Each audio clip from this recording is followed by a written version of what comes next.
It's the 5th time I stand on this shore, the Cuban shore, looking out at that distant horizon, believing again that I'm going to make it all the way across that vast, dangerous wilderness of an ocean.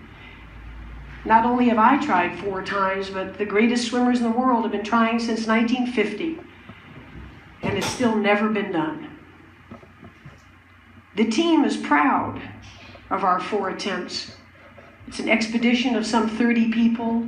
Bonnie is my best friend and head handler, who somehow summons will, that last drop of will within me when I think it's gone, after many, many hours and days out there. The shark experts are the best in the world, large predators below. The box jellyfish, the deadliest venom in all of the ocean, is in these waters, and I have come close to dying from them on a previous attempt. The conditions themselves, besides the sheer distance of over 100 miles in the open ocean, currents and whirling eddies, and the Gulf Stream itself, the most unpredictable of all of the planet Earth. And by the way, it's amusing to me that journalists and people, before these attempts often, ask me, well, are you going to go with any boats or any people or anything? And I'm thinking, what are they imagining? That I'll just sort of do some celestial navigation and, carry a Bowie knife in my mouth, and I'll hunt fish and skin them alive and, eat them, and maybe drag a desalinization plant behind me for fresh water. Yes, I have a team. And the team is expert. And the team is courageous and brimming with innovation and scientific discovery, as is true with any major expedition on the planet. And we've been on a journey. And the debate has raged, hasn't it, since the Greeks, of isn't it what it's all about? Isn't life about the journey, not really the destination? And here we've been on this journey, and the truth is it's been thrilling. We haven't reached that other shore, and still our sense of pride and commitment, unwavering commitment. When I turned 60, the dream was still alive from having tried this in my 20s and dreamed it and imagined it. The most famous body of water on the earth today, I imagine, Cuba to Florida. And it was deep in my soul. And when I turned 60, it wasn't so much about the athletic accomplishment. It wasn't the sort of ego of I want to be the first. That's always there, and it's undeniable. But it was deeper. It was how much life is there left. Let's face it, we're all on a one-way street, aren't we? And what are we going to do? What are we going to do as we go forward to have no regrets looking back?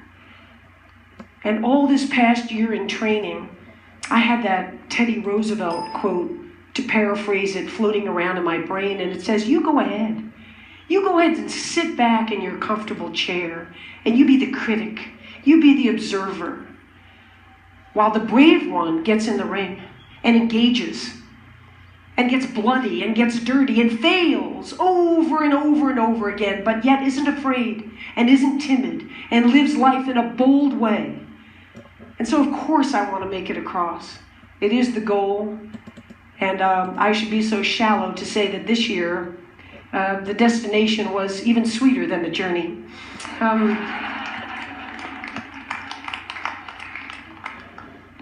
But the journey itself was worthwhile taking. And at this point, by this summer, everybody, scientists, sports scientists, endurance experts, neurologists, my own team, Bonnie, said it's impossible. It just simply can't be done. And Bonnie said to me, but if you're going to take the journey, I'm going to see you through to the end of it. So I'll be there. And now we're there.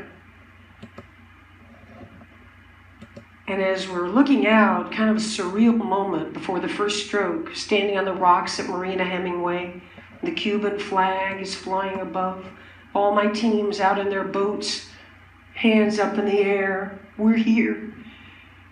We're here for you. Bonnie and I look at each other and we say, this year the mantra is, and I've been using it in training, find a way. You have a dream, and you have obstacles in front of you, as we all do. None of us ever get through this life without heartache, without turmoil. And if you believe and you have faith, and you can get knocked down and get back up again, and you believe in perseverance as a great human quality, you find your way. And Bonnie grabbed my shoulders and she said, let's find our way to Florida. And we started, and for the next 53 hours, it was an intense, unforgettable life experience. The highs were high, the awe. I'm not a religious person, but I tell you, to be in the azure blue of the Gulf Stream, as if as you're breathing, you're looking down miles and miles and miles, to feel the majesty of this blue planet we live on. It's awe-inspiring. I have a playlist of about 85 songs, and especially in the middle of the night, and that night, because we use no lights. Lights attract jellyfish, lights attract shark, lights attract bait fish that attract sharks. So we go in the pitch black of the night. You've never seen black, this black.